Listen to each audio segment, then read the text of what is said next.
Hello and welcome back to our Literate channel's UGC NET Literature Concept series. I'm Kanan Prasad and today we are exploring another essential concept in rhetorical and structural terms cluster that has appeared in previous UGC NET exams. Today's concept is ambiguity. This concept appeared in the December 2021 examination and falls under our rhetorical and structural terms cluster. Let's examine ambiguity. Ambiguity. The term derives from the Latin ambiguous, meaning doubtful or uncertain, and ultimately from ambigere, which combines ambi, which means around, and agere, to drive, suggesting movement in multiple directions. While ambiguity has existed as a linguistic phenomenon throughout history, its deliberate use and critical appreciation as a literary device gained particular prominence during the early 20th century with the rise of modernism, though it was certainly present in earlier periods. Ambiguity as a critical concept was significantly developed by William Emerson in his groundbreaking 1930 study, Seven Types of Ambiguity, which analyzed the deliberate use of multiple meanings in poetry.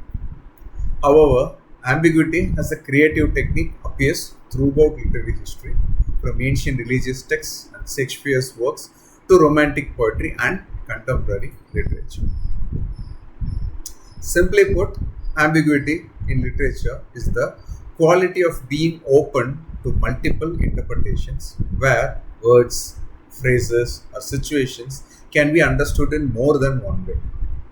Key features of ambiguity include multiple possible meanings or interpretations of a text, deliberate use of words or phrases with unclear or double meanings, creation of interpretive richness and complexity, invitation for reader engagement and interpretive participation, distinguished from vagueness by offering specific alternate meanings.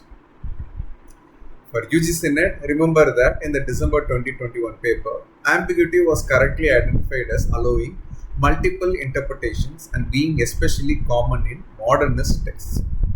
Let's explore how ambiguity functions in literature across different periods. In John Keats' Ode on a Grecian Urn, the famous closing lines, "Beauty is truth, truth beauty. That is all ye know on earth, and all ye need to know," presents profound ambiguity. Are these the words of the urn, the poet, or both? Is this a profound philosophical statement or an ironic commentary on art's limitations? This ambiguity has fueled critical debate for centuries. Shakespeare frequently employed ambiguity. In Hamlet, the prince is famous to be or not to be soliloquy is ambiguous about whether he contemplates suicide or merely action versus inaction.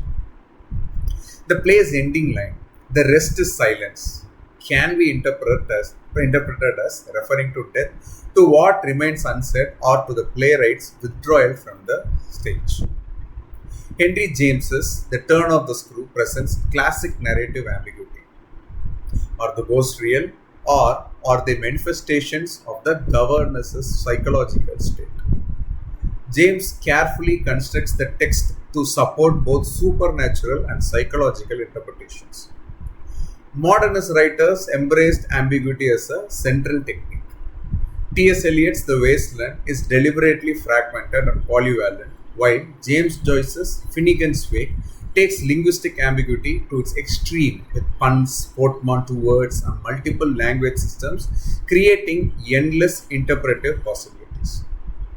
William Faulkner's stream of consciousness narratives create ambiguity through shifting perspectives, while Samuel Beckett's minimalist plays leave crucial elements deliberately unresolved, as in Waiting for Godot, where the nature and significance of Godot remain persistently ambiguous. Now let's test your understanding with a quick quiz. Which statement exemplifies literary ambiguity? Option A, the mountain stood tall against the blue sky. Option B, I saw her duck. Take a moment to think about it. If you would like, pause the video. And the answer is B, I saw her duck. demonstrates lexical ambiguity since it can be interpreted in two distinct ways, either as seeing a woman quickly lower her head or as seeing a waterfall belonging to her. This exemplifies how a seemingly simple statement can yield multiple valid interpretations. In contrast, option A presents a clear descriptive statement without multiple possible meanings. Remember, ambiguity is the quality of being open to multiple interpretations, allowing for interpretive richness, especially in modernist texts. For your UGC NET exam, be prepared to identify how ambiguity creates multiple valid readings of a text, as seen in Keats' Ode on a Grecian urn. Questions shown in the video may or may not have been directly questioned in the UGC NET examination. I suggest and request the audience cross-verify the number of instances each term or concept applies. If there is an error, please check the description box for corrections. In our next video, we will explore another important concept from our cluster. Thanks for watching Literate channel. Please feel free to comment below on any queries you may have about the terms of the video. See you in the next video. Happy learning.